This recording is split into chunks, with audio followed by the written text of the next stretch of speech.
Bom, Y, eu sei que é uma história que já é de conhecimento de muitos fiéis, mas eu tenho certeza que tem muitos jovens em casa, até mesmo famílias que vão estar nos assistindo, e eu queria então que você fizesse um apanhado, um resumo aqui para a gente da história de Benigna. Quem foi a Benigna Cardoso? Então, Benigna era uma menina órfã de pai e mãe. Ela morava com uma família de criação, a família Cisnando Leite, em Santana do Cariri, mais precisamente no sítio Oiti, foi onde ela viveu os últimos momentos. O sítio Oiti fica próximo a Inhumas, que é o bairro Inhumas atualmente. Então lá ela morava com a avó, que era deficiente visual, e estudava em Inhumas. Então esse foi o ambiente inicial assim de Benigna. Ela convivia com as irmãs de criação, brincadeiras, a infância comum dos adolescentes, dos jovens e crianças naquela época. E Benigna fazia esse trajeto de ir à escola, muito autêntica em relação à fé.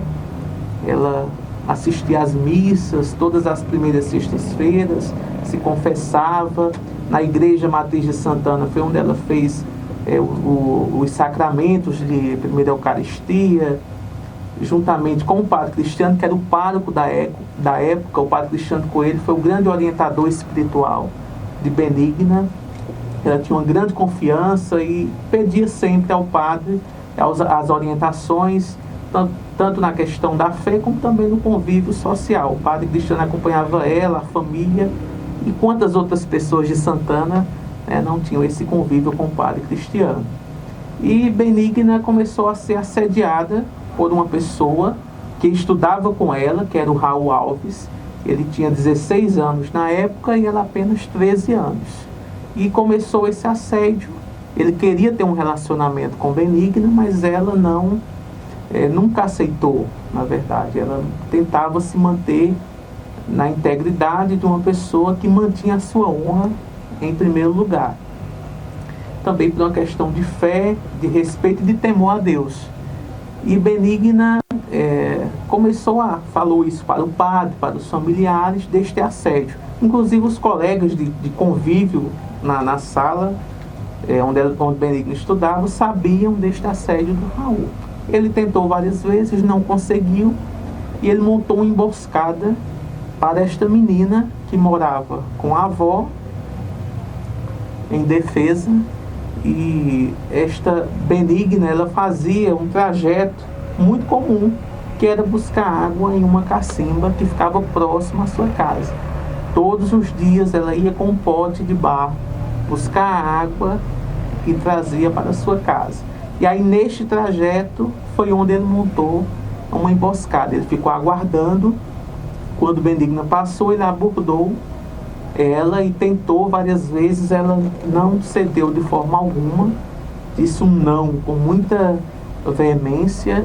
E aí, por ódio, como ele mesmo confirmou, ele sacou um facão e decepou o corpo dela em várias partes. Da forma como ela ia se defendendo, a mão, e ele foi cortando com o facão as partes do corpo de Benigna e tentando o convencimento.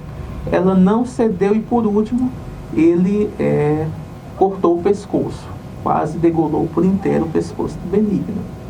E aí, naquele momento, era uma tarde de 24 de outubro de 1941.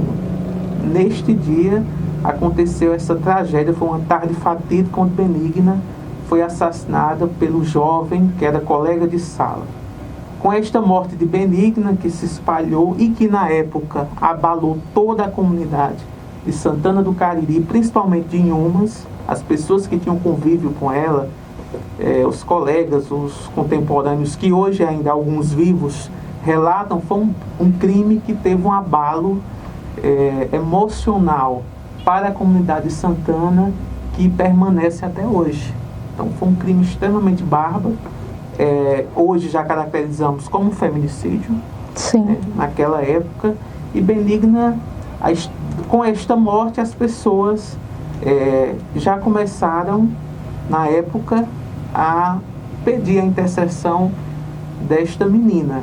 Em vida, Benigna já tinha um testemunho de santidade.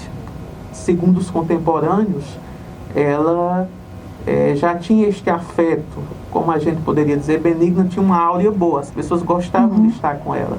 Então, por exemplo, na sala de aula, ela não suportava ver os colegas levarem a palmatória. Então, se algum aluno fosse castigado, ela ia lá e tomava a palmatória por todos os colegas. Benigna tinha um grande amor pela natureza, não suportava ver os colegas destruindo as árvores, arrancando as plantas. A dona Naís Sobreira, que conviveu com Benigna, diz muito isso, relata isso muito bem. Então isso já tinha esta fama de santidade, que após a morte cresceu, tanto que documentalmente o padre Cristiano Coelho deixou registrado no dia do martírio de Benigna. Ele assinou um documento, ele fez uma assinatura no livro de batistérios, justamente no batistério de Benigna, dizendo que naquela tarde tinha sido assassinada a Santa de Inhumas, que Benigna pudesse interceder pela juventude. Então ele fez mais ou menos esse escrito, e isto foi um documento muito importante que também atestou que o próprio padre via naquela menina um testemunho de santidade. E isto foi crescendo e as pessoas foram alcançando graças e atribuindo a Benigna esta intercessão a Deus e tendo ela como santa, atualmente santa popular pela Igreja Católica e pela população da região do Cariri.